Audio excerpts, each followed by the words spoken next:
Mesdames et messieurs, bonjour et bienvenue pour cette nouvelle édition d'Autour du monde version Afrique. On commence avec cette information. Le président Abdel Fattah el-Sisi participe à la réunion de la Commission de l'Union africaine via visioconférence.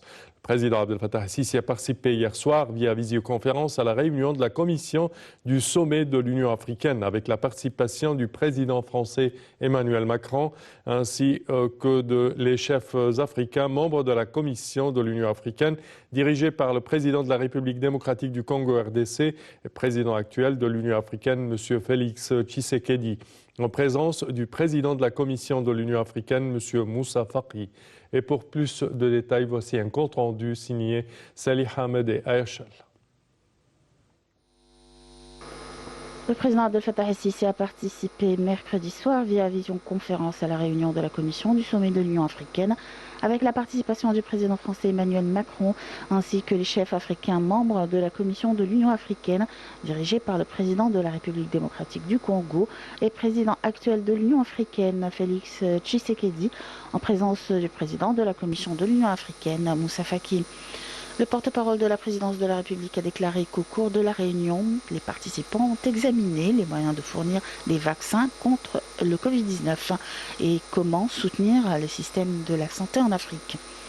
Le président el-Sisi a pour sa part souligné que la tenue de cette réunion confirme la disponibilité de la volonté politique pour renforcer les efforts africains conjoints afin de faire face aux effets et aux conséquences du Covid-19, étant un défi et une menace sans précédent affectant les systèmes de santé et de développement au niveau régional et international, tout en soulignant l'importance de poursuivre la coordination avec la communauté internationale afin de permettre aux pays africains d'obtenir les vaccins contre le Covid-19 de manière juste et équitable, en plus de mobiliser le financement et le soutien logistique nécessaires pour faire face aux répercussions économiques, sociales et sanitaires dans un cadre institutionnel global.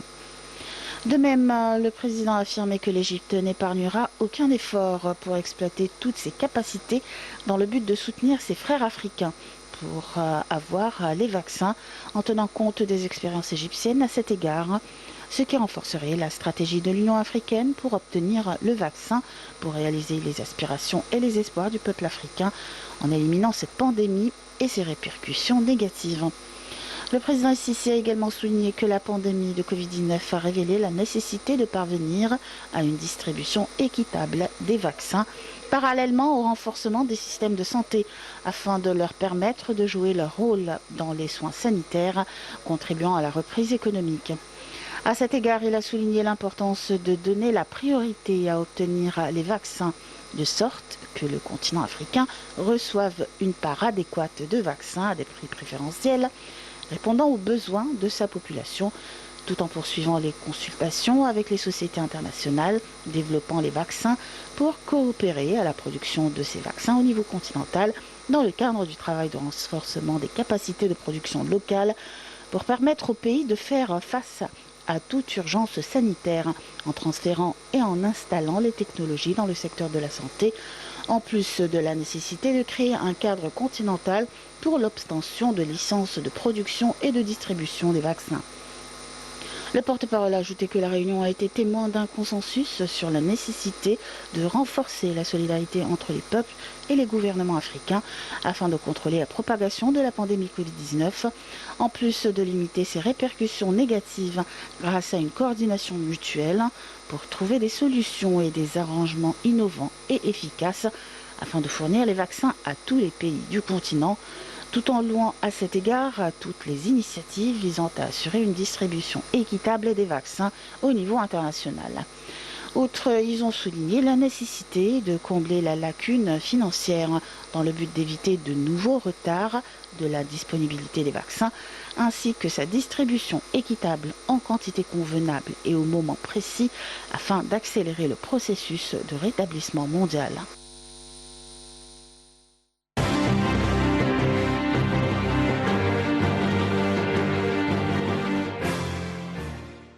Et pour plus d'explications sur ce sujet, mesdames et messieurs, nous avons le plaisir d'accueillir au bout du fil Dr Raouf Gafar, qui est analyste politique.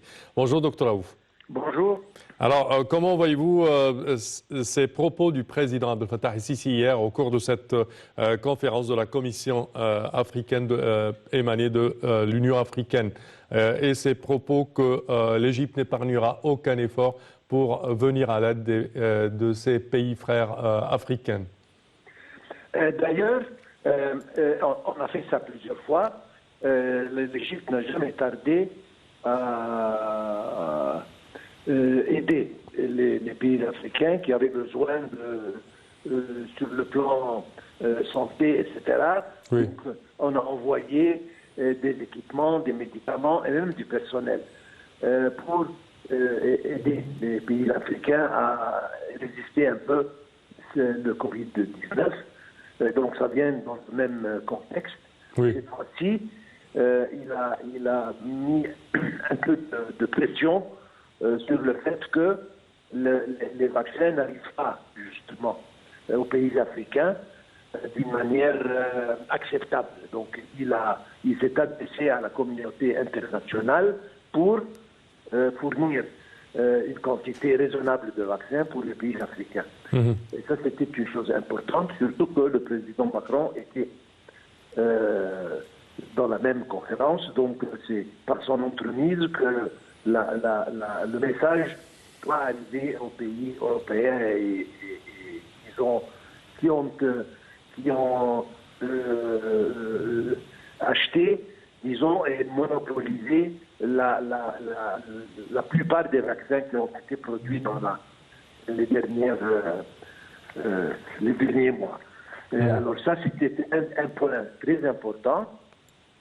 Et encore une fois, il a répété que l'Égypte, comme vous l'avez bien dit, n'épargnera jamais d'efforts pour aider les pays africains dans cette crise.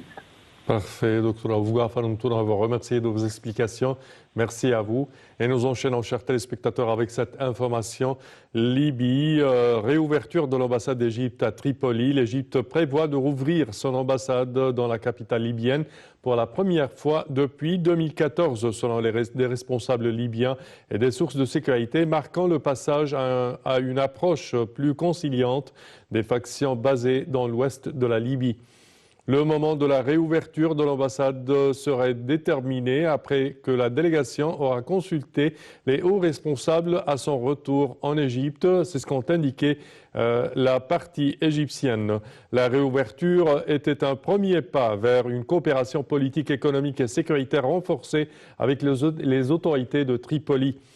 L'Égypte a fermé son ambassade à Tripoli en 2014, l'année où de nombreuses missions étrangères dans la capitale ont fermé leurs portes au milieu d'un conflit croissant qui a vu des gouvernements rivaux s'installer à Tripoli et dans l'est du pays tentaculaire.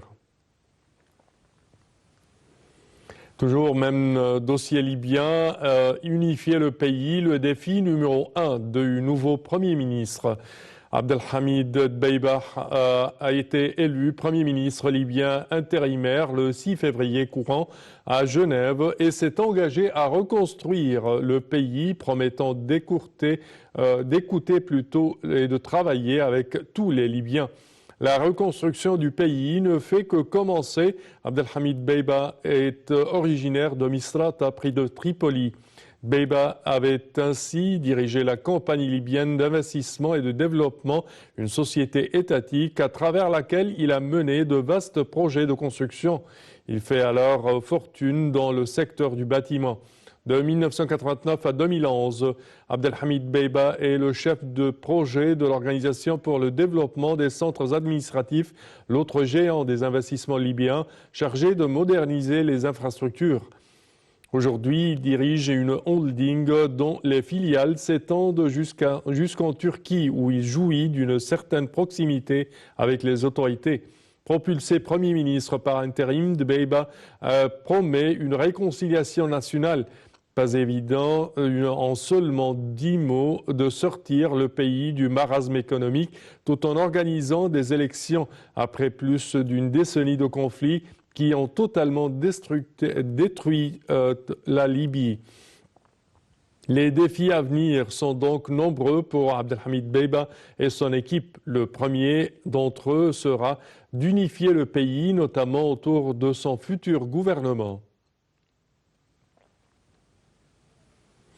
Et le Soudan condamne l'agression commise par l'Éthiopie contre ses territoires. Le Soudan a condamné hier l'agression commise par l'Éthiopie contre des territoires qui lui appartiennent légalement, soulignant que cet acte constituait une violation directe de sa souveraineté et de son intégrité territoriale et des valeurs de voisinage et d'interaction positive entre les pays d'une manière qui renforce la stabilité et la sécurité. Cette attaque éthiopienne est une escalade inacceptable et pourrait avoir de graves répercussions sur la sécurité et la stabilité dans la région. C'est ce qu'a indiqué le ministère soudanais des Affaires étrangères dans un communiqué. Et en Éthiopie, le Tigray plongé dans le noir. Le Tigray, région du nord de l'Éthiopie, en proie à des combats depuis novembre, n'est plus alimenté en électricité. C'est ce qu'a annoncé hier le gouvernement éthiopien qui a imputé la responsabilité de cette panne aux forces dissidentes. Les forces du Front de libération du peuple du Tigray, TPLF. La région est le théâtre d'affrontements depuis que le Premier ministre Abiy Ahmed a lancé le 4 novembre une opération militaire contre les TPLF, parti qui gouvernait alors cette région et contestait l'autorité fédérale depuis plusieurs mois. Il a proclamé la fin du conflit le 28 novembre après la reprise de Mekele fin novembre, bien que le TPLF ait juré de continuer à se battre. Les affrontements persistent dans la région, entravant notamment l'acheminement d'une aide humanitaire indispensable aux civils. Dans un communiqué, la société publique d'électricité Ethiopia Electricity Power a indiqué que les restes des forces du TPLF avaient attaqué une ligne haute tension entre la ville d'Alamata et la capitale régionale Mekele, provoquant une panne d'électricité totale dans la région. Le communiqué ne précise ni la date de l'attaque ni l'ampleur des dégâts. Le porte-parole du TPLF a démenti tout projet d'offensive imminente dans une interview mardi.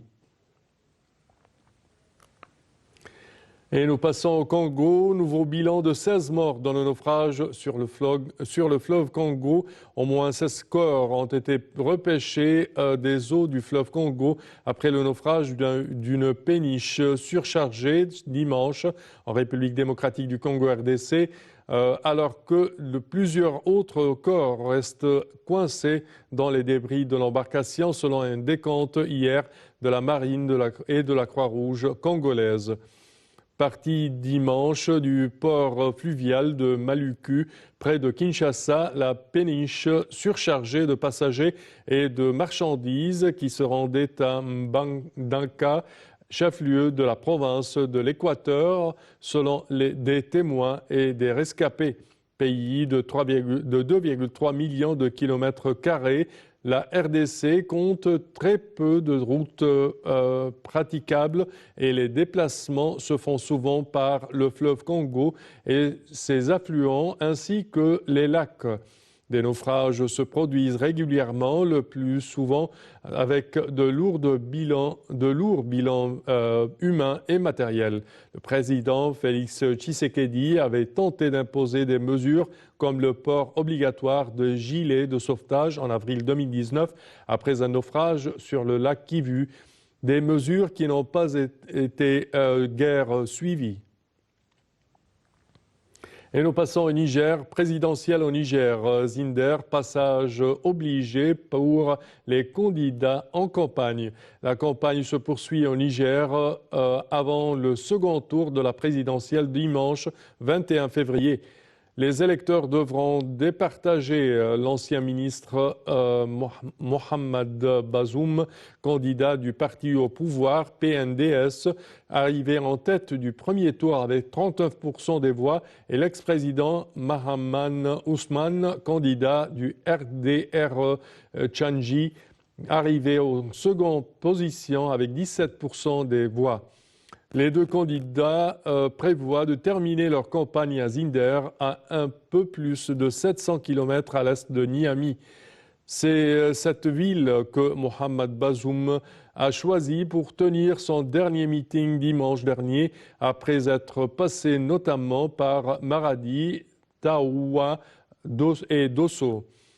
Plus de grands meetings donc jusqu'à la fin de la campagne demain vendredi 19 février, mais le candidat du PNDS y reste quelques jours pour des réunions de coordination avec les cadres des partis alliés.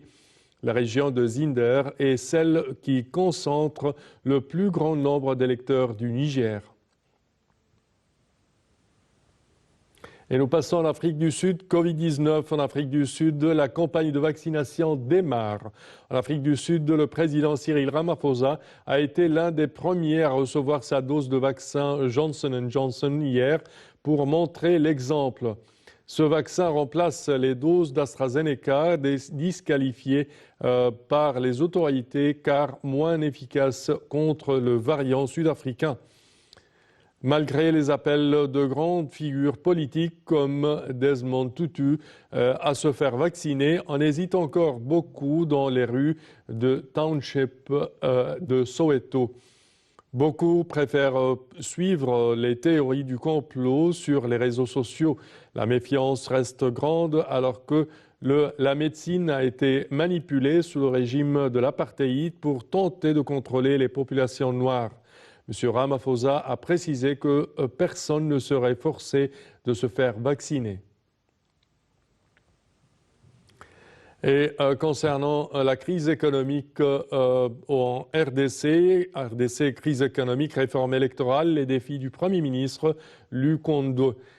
En République démocratique du Congo, RDC, le nouveau Premier ministre Jean-Michel Sama Lukondo est très attendu sur plusieurs dossiers, parmi lesquels figurent les préparations des élections prévues en 2023. Mais en premier chef, il devra constituer un gouvernement. Première mission à accomplir avant la session parlementaire du 15 mars, former un gouvernement restreint et le faire accepter à une coalition élargie quand du côté de la présidence, on vante l'importance de retrouver les visages, de choisir les profils dans les rangs de l'opposition. On dénonce un nouveau partage du gâteau qui va se faire au détriment des intérêts de la population. Or, la RDC a besoin d'un nouveau gouvernement très vite pour faire face à une crise économique persistante. C'est le deuxième défi. L'État dispose l'équivalent en devises de 2 semaines d'importation de biens et services. C'est très peu. Le taux de change de 2000 francs congolais pour $1 pèse énormément sur le pouvoir d'achat des Congolais. Or, pour venir à nouveau en aide à la RDC, des bailleurs comme le FMI et la Banque mondiale attendent des signes fortes d'amélioration de la gestion. Et ceci conclut, chers téléspectateurs, notre édition d'aujourd'hui de Autour du monde version Afrique. Je vous remercie de votre attention et je vous donne rendez-vous la semaine prochaine à la même heure. Merci à vous.